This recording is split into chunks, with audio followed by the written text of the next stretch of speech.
Welcome to Pindar Poetry. We hope you learned something new. In this video, I will explain how to use Ledger with Binance, updated.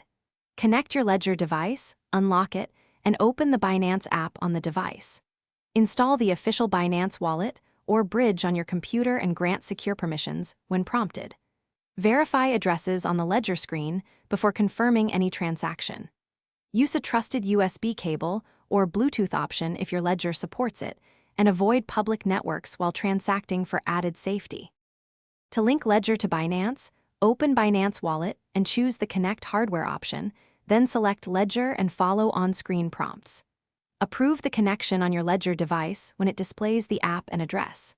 If using Binance Bridge, pick the right chain and confirm the cross-chain flow through Ledger verification. This keeps your private keys offline while letting Binance services sign transactions securely through your hardware wallet. If you're finding this video helpful, please subscribe and like. It really helps the channel. Quick recommendation: the Kindle Paperwhite is perfect for reading white papers, guides, or crypto blogs while you wait for confirmations, and it fits nicely next to your hardware wallet.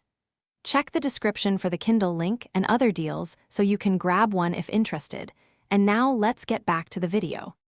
To send or receive crypto, always cross-check addresses between Binance and your Ledger device, confirming character prefixes and full strings when possible. When sending, choose an appropriate fee for timely confirmation and verify amounts match your intent. For smart contracts, review contract source and approvals on a trusted explorer, then approve only on Ledger after visual validation. Keep records of transaction ID for troubleshooting, and never rush approvals if any display looks unexpected. Thanks for watching. Consider subscribing if we helped you.